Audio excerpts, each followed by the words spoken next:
अगर आप 2026 में टी शर्ट बिजनेस करने की सोच रहे हो तो भाई बिल्कुल भी मत करो। आप सोच रहे होगे कि हर कोई इंटरनेट में हमें बता रहा है कि टी शर्ट्स का बिजनेस करो, टी शर्ट्स के बिजनेस में बहुत सारे पैसे हैं, बट आपको समझना पड़ेगा कि क्लोथिंग इंडस्ट्री में बहुत सारे पैसे हैं। ये पर्टिकुलर कोई प्रोडक्ट नहीं है।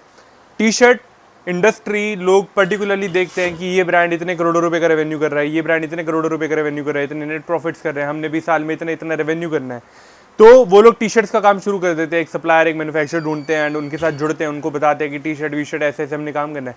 बट आपको समझना पड़ेगा ये जो टी शर्ट की इंडस्ट्री है इसमें बहुत ज़्यादा कंपटीशन हो चुका है। हाँ, अगर आप 2016 में ये काम स्टार्ट करने चाह रहे थे, 2018 में, 2020 में, इवन 2022 में, तब एक अच्छी अपॉर्चुनिटी थी, क्योंकि तब तक ये पूरी मार्केट क्लस्टर नहीं हो रखी थी, तब तक इस पूरी मार्केट में कंपटीशन नहीं था। अब जो है इस मार्केट में बहुत ज़्यादा कंपटीशन है। मैं आप लोगों को डिमोटिवेट नहीं कर रहा हूँ, मैं इंटरनेट पे शायद एक ऐसा अकेला बंदा हूँ जो कि क्लोथिंग इंडस्ट्री में पूरे इंडिया को सबसे ज़्यादा मोटिवेट कर रहा है। बट मैं आपको कह रहा हूँ कि T shirt industry is dead right now. ये मैं आपको डिमोटिवेट करने के लिए नहीं कह रहा, ये मैं आपको इसलिए कह रहा हूँ क्योंकि यू हैव द चांस, आप राइट चॉइसेस मेक करो।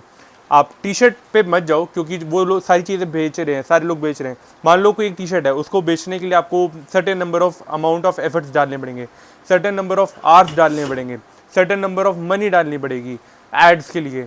बट अगर यही सर्टेन अमाउंट ऑफ एफर्ट्स आप किसी ऐसी चीज़ में डालो जो कि आपको 10x रिजल्ट दे, जैसे आप इन चीज़ों को कंप्रेशन में डाल सकते हो, जैसे आप इन चीज़ों को ट्रैक पैंट्स में डाल सकते हो, जैसे आप इन चीज़ों को टी शर्ट्स की जगह वॉफल टी शर्ट्स में डाल सकते हो, वेस्ट में डाल सकते हो, टैंक टॉप्स में डाल सकते हो, तो ये आपके लिए बहुत बढ़िया रहेगा। क्यों? क्योंकि टी शर्ट में जहाँ आपको मार्जिन कम मिलेगा, इन चीज़ों में आपको मार्जिन भी ज़्यादा मिलेगा। जहाँ टी शर्ट बहुत ज़्यादा मुश्किल होगी सेल करनी, ये चीज़ें ऑलरेडी डिमांड में है, आप इजीली सेल कर पाओगे। जहाँ टी शर्ट में कंपटीशन बहुत ज़्यादा है, इनमें कंपटीशन बहुत कम है। तो आपको पर्टिकुलरली अपने बिजनेस के लिए ऐसी चीज़ें चुननी है जिनमें कंपटीशन कम हो, जो कि अभी कम मार्केट में एक्सप्लोर हुई हो, जिनका कर्व ऐसे जा रहा हो। देखो टी शर्ट का जो कर्व है वो ऐसे आ रहा है अभी, ठीक है, बट बाकी सारी चीज़ जो मार्केट में अनटच्ड है, अनटैप्ड है, आप उनको अगर टैप करोगे तो उनका कर्व यहाँ तक चले जाएगा। क्योंकि देखो मैं जब इस इंडस्ट्री में आया था तब मैंने सोचा था कि मैं भी टी शर्ट का काम कर लेता हूँ, बट मैंने देखा कि भाई हर कोई टी शर्ट का काम कर रहा है। मैंने मार्जिन रखने की ट्राई करी, बट मैं टी शर्ट के बिजनेस में मार्जिन नहीं रख पा रहा था।